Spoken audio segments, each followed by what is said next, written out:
सबको जय मसीह। एक नए एपिसोड में आपका स्वागत है। आज का विषय होगा प्रार्थना। अभी हम प्रार्थना के विषय में देखने जा रहे हैं। इसी विषय के आधार पर एक वचन पढ़ना चाहता है। लूका रचित सुसमाचार उसका 11 अध्याय उसका पहला वचन।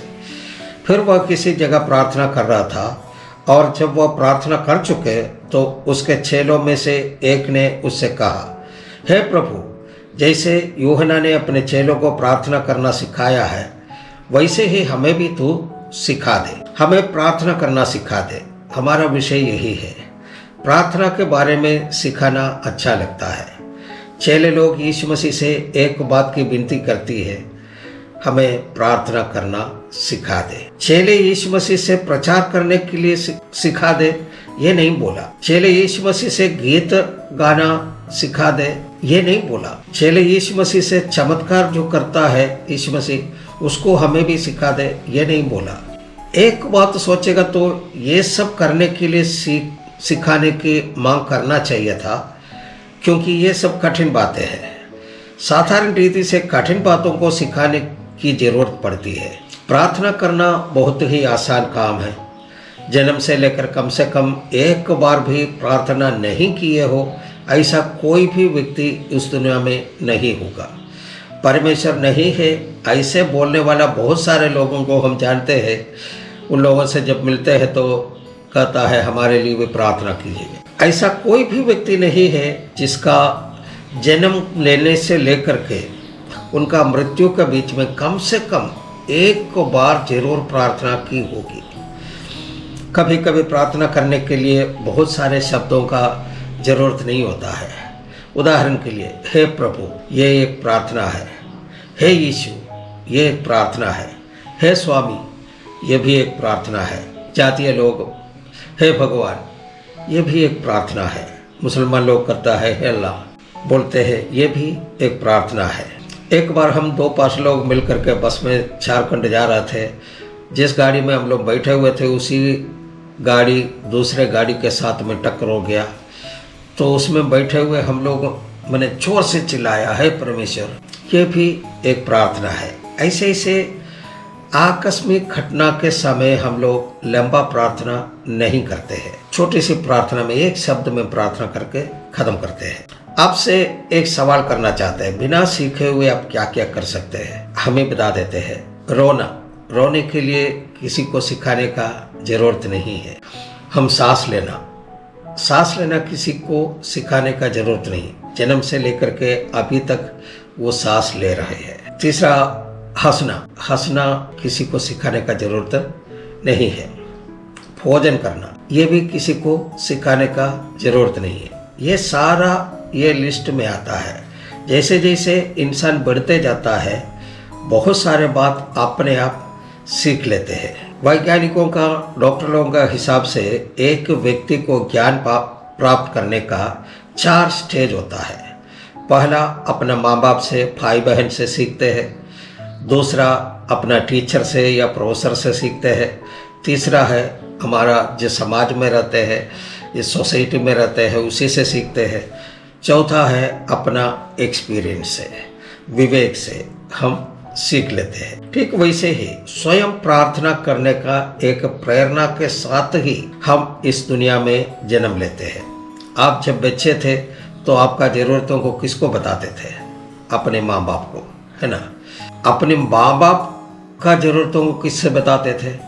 उनका माँ बाप को, यानी कि आपका दादा दादी को। लेकिन हमारा जीवन में एक ऐसा अवसर आएगा, हमारी ज़रूरतों को बताने के लिए हमारे पास माँ बाप नहीं रहेगा, अपना कोई रिश्तेदार नहीं रहेगा। ऐसा अवसर आएगा हमारा सहायता करने के लिए कोई मनुष्य नहीं हो। ऐसा अवसर आएगा जब हमको ये मालूम हो जाएगा कि हमारा सहायता करने वाला इस दुनिया में कोई नहीं है।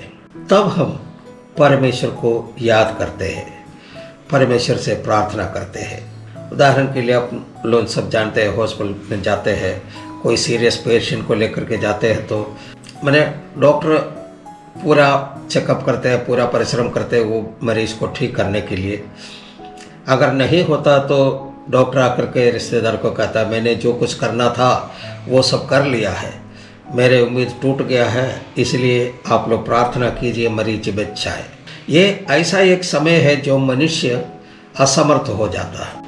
इसी तरह साधारण प्रार्थना सबको मालूम है और करता भी है।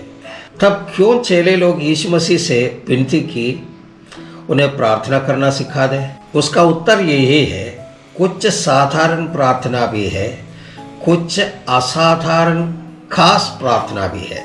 लूका का वही एक बार और पढ़ते हैं। फिर वो किसी जगह प्रार्थना कर रहा था और जब वो प्रार्थना कर चुका तो उसके चेलों में से एक ने उससे कहा, हे प्रभु, जैसा यूहन्ना ने अपने चेलों को प्रार्थना करना सिखलाया वैसे ही हमें भी तू सिखा दे। क्या आपका बाइबल में ये वचन है?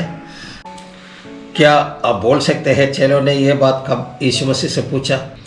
यीशु मसीह का प्रार्थना को जब चेलों ने देखा तब ये लोग यीशु मसीह से विनती की कि हमें प्रार्थना करना सिखा दे।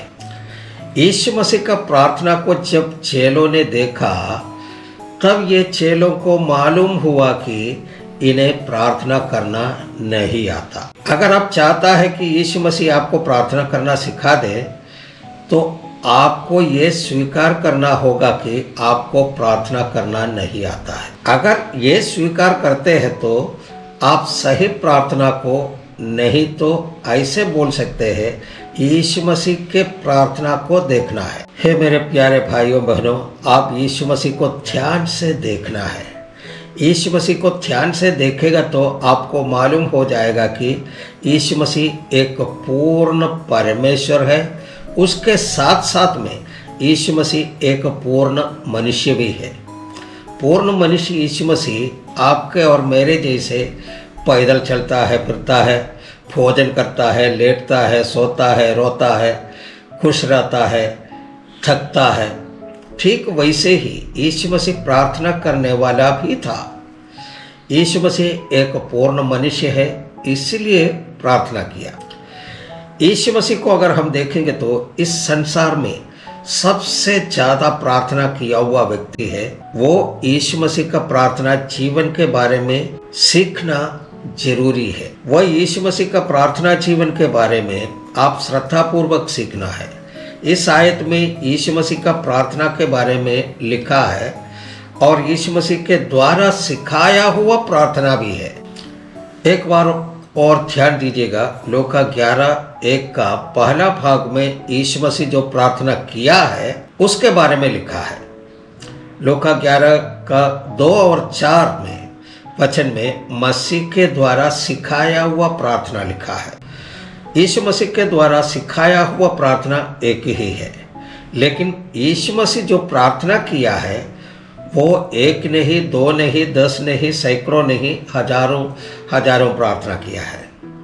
यीशु मसीह के द्वारा सिखाया हुआ प्रार्थना हमें सीखना है और यीशु मसीह खुद जो प्रार्थना किया है उसके बारे में भी सीखना है। एक थियरी है तो दूसरा प्रैक्टिकल है। इसका मतलब यही है, यीशु मसीह जो प्रार्थना करना हमें सिखाया है वो थियरी है और यीशु मसीह खुद प्रार्थना करके हमें दिखाया है वो प्रैक्टिकल है। हम मनुष्यों में देखते हैं कुछ लोग प्रार्थना करना सिखाता है लेकिन अपने प्रार्थना नहीं करता, लेकिन यीशु मसीह प्रार्थना करना सिखाया भी और खुद भी प्रार्थना करते थे।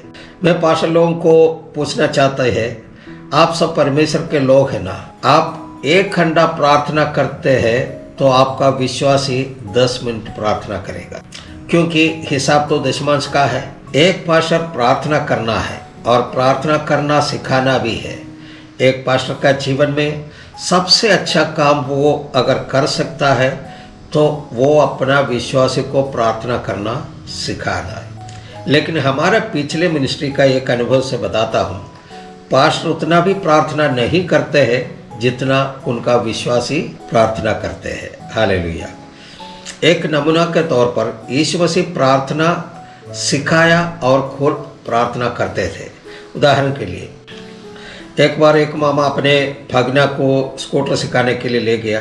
थियरी में मामा ने सब कुछ बता दिया है, ये हैंडल है, ये ब्रेक है, ये क्लच है, ये एक्सीलेटर है, ये की डालने का जगह है, स्कूटर में बैठने के बाद की डाल करके स्कूटर स्टार्ट करना है, स्टार्ट करने के बाद क्लच और ब्रेक दबा करके थोड़ा एक्सीलेटर दे के क्लच और ब्रेक धीरे धीरे छोड़ना है। मामा पूछा समझ गया? भगना बोला कि हाँ समझ गया। अब मामा बोला कि चला कर दिखाओ। भगना बैठ गया, जैसे जैसे मामा ने बताया है वैसे वैसे वो किया, लेकिन स्कूटर क्या हुआ, एक जंप मार करके आगे वाला दीवार में जा कर के टकरा दिया। मामा भगीना को डांटा है, मैंने बोला था ना ऐसे ऐसे करना है, तुम तो सुनता नहीं है बात को, ऐसा है वैसा है, पूरा एकदम डांट सुना दिया। उसके बाद भगीना बोला ठीक है, एक बार मामा जी आप चला करके दिखा दीजिए, एक बार हम देख लेंगे तो फिर सीख जाऊंगा। तो मामा ने बोला है हमको स्कूटर चलाना नहीं आता है। हालेलुया। यीशु मसीह ये मामा जैसे नहीं है, प्रार्थना सिखाया और खुद प्रार्थना करते भी थे। यीशु मसीह प्रार्थना अगर नहीं करते तो प्रार्थना सिखाता भी नहीं। यीशु मसीह प्रार्थना अगर नहीं करते तो चेले लोग उनसे प्रार्थना सिखाने का विनती भी नहीं करते। एक बात बताएं, आपका निरीक्षण में रहने वाला आपका विश्वासी आपसे क्या सीखना चाहते हैं? यीशु मसीह के चेले लोग यीशु मसीह के प्रार्थना में आकर्षित हुए थे। कोई भी बात सीखने के लिए सीखने वाला व्यक्ति के अंदर में एक इच्छा जागृत होना जरूरी है। क्या आपका अंदर में वो इच्छा है? जैसे एक बोतल के अंदर में पानी भरता है, वैसे आपका मुंह में पानी भर सकता है? नहीं। आपके मुंह में पानी भरना है तो आपका अनुमति का जरूरत है। भले ही आप जबरदस्ती पानी मुंह में डाल सकता है, लेकिन उस पानी को अंदर लेना है तो उस अंग को अनुमति देना होगा। एक प्यासा व्यक्ति को पानी पीने के लिए बोलने का जरूरत नहीं है, वो खुद पानी लेकर के पी लेगा। यीशु मसीह प्रार्थना करते हुए देखा तो चेले लोगों के अंदर एक प्यास उत्पन्न हुआ। उस समय यीशु उनको सिखाया, तब चेले लोग प्रार्थना करना सीख गया। यीशु मसीह के चेले लोगों में से कुछ को बाद में प्रार्थना वीर के नाम से जाना जाता था। उनमें से एक व्यक्ति का घुटना ऊंट का घुटने का जैसे था। वो व्यक्ति जितना समय खड़ा रहता था उससे ज़्यादा समय घुटने के बल रहता था। एक मसीह व्यक्ति का ऊंचाई तब देखा जाता है जब वो घुटने के बल पर रहता है। हालेलुया। मनुष्य प्रार्थना करने का समय परमेश्वर काम करता है। आप बताएं, मनुष्य काम करना अच्छा है कि परमेश्वर काम करना अच्छा है? एक उदाहरण, एक बच्चा दुकान गया टॉफी लेने के लिए। उस दुकान में एक स्कीम चल रहा था, 10 रुपया देने के बाद एक मुट्ठी टॉफी मिलेगा। बच्चे ने पैसा दिए, दुकानदार ने पैसा लेने के बाद बोला है तुम एक मुट्ठी ले लो। बच्चे ने बोला आप दीजिए। दुकानदार ने फिर से बोला कि आप एक मुट्ठी मिठाई ले लो, टॉफी ले लो। बच्चे ने बोला नहीं आप दीजिए हमको। बच्चे जिद करने लगा, तब फिर आखिर में दुकानदार ने एक मुट्ठी टॉफी निकाल के दे दी। इससे आपको क्या समझ में आया? लेने वाले से देने वाला अच्छा है। बच्चे का मुट्ठी में लेगा तो थोड़ा सा ही मिलेगा, दुकानदार का मुट्ठी से देगा तो पूरा भरपूर मिलेगा। इसलिए मनुष्य कार्य करने से कुछ नहीं होता है, परमेश्वर कार्य करने से बहुत बड़े बड़े कार्य संभव हो जाते हैं। इसलिए परमेश्वर को काम करने दीजिए, हम लोग विनती करेंगे। इसका अगले भाग अगले एपिसोड में मिलेंगे। तब तक के लिए सबको जय मसीह, सबको धन्यवाद।